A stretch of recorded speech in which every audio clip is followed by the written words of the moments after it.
number 3 of the college football season. So far, both of my teams, Coastal Carolina and South Carolina, are both 2-0. Coastal Carolina has beat the brakes off of the Citadel and Kansas, and South Carolina destroyed Eastern Illinois, and then a struggle win over East Carolina on the road. Coastal Carolina is yet to go on the road, as they play Buffalo this week on the road. South Carolina is playing Georgia on the road, a place where they won in 2019. In today's episode, we're going to kind of debrief both teams' season so far and what they need to do moving forward. And then finally, we're going to touch on South Carolina's game against Georgia. So, start off with Coastal Carolina. They beat the Citadel, which is an option team, which can be tricky sometimes. Beat South Carolina in, I think, 2015. They beat Georgia Tech a couple years ago, was tied with Alabama, 17 or 7 maybe it was. Whatever it was, going into halftime about 3 or 4 years ago. Coastal easily dispatched the Citadel, no problem there. And then they play Kansas. Third straight win over Kansas. A Power 5 team from the Big 12. And Coastal beat them 3 years in a row. Twice there, once in Conway at Brooks Stadium. So that was an impressive win. It's Kansas. And was it impressive? I don't know. Not really. But irregardless, all you can do is beat the teams on your schedule. And both teams have. But Coastal was 2-0. Moving forward, I think what Coastal really needs to focus on is just staying composed. They have the talent to probably go 12-0. App State looks pretty good. They almost beat Miami. And they played East Carolina as well. South Carolina played week 2 and week 1. And they actually had an easier time with East Carolina than South Carolina did. So I still think that's going to be the toughest game for Coastal. It is on the road in Boone. As long as they stay composed, they'll have a shot in that game and probably be the favorite to win it, maybe even on the road.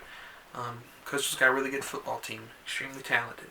As for South Carolina, they did destroy Eastern Illinois, and then they won 17-14 on a last-second field goal against East Carolina. Not too impressive, but the defense looks really good.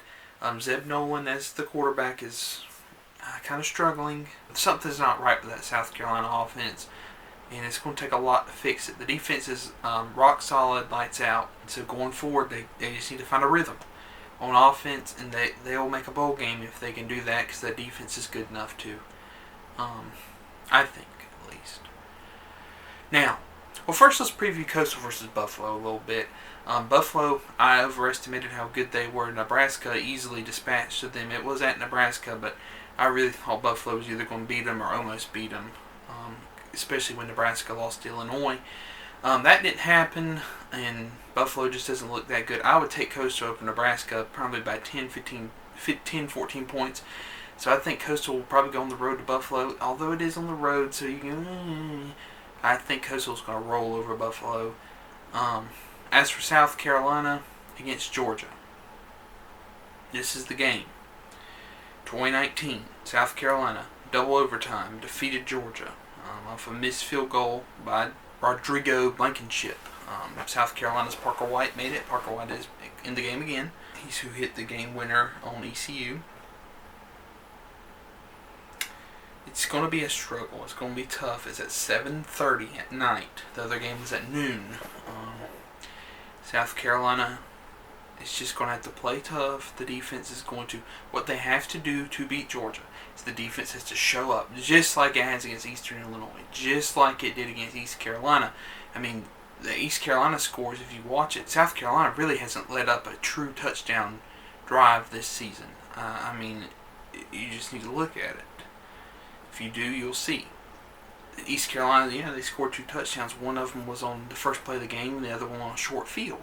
South Carolina's defense, if they show up to Georgia just like they've been doing, they will keep Georgia in check somewhat. I don't think they're good enough to keep Georgia completely out of the end zone, like Clemson did. And Clemson, of course, lost to Georgia, but the only touchdown scored there was defensively for Georgia.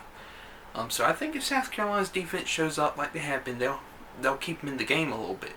They have blocked some punts this year, but counting on that's not going to do it. So just play the best special teams you can.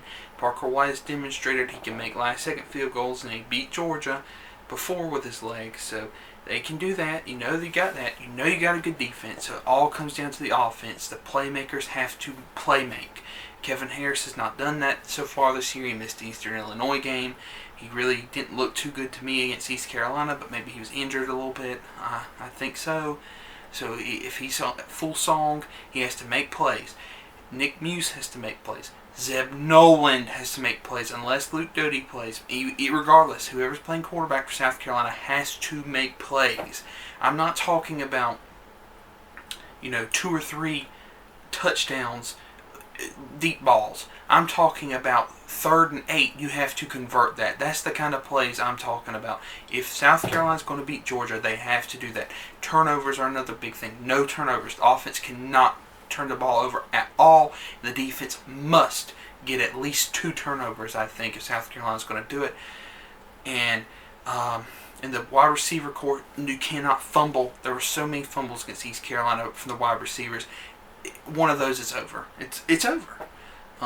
So I think that is the recipe. If South Carolina is going to beat Georgia, and it's a tall ask, and it's probably not going to happen, but if it does again, lightning strikes twice in Sanford Stadium in Athens, it's going to be because South Carolina's defense showed up, the special teams executed perfectly, and the offensive playmakers made plays.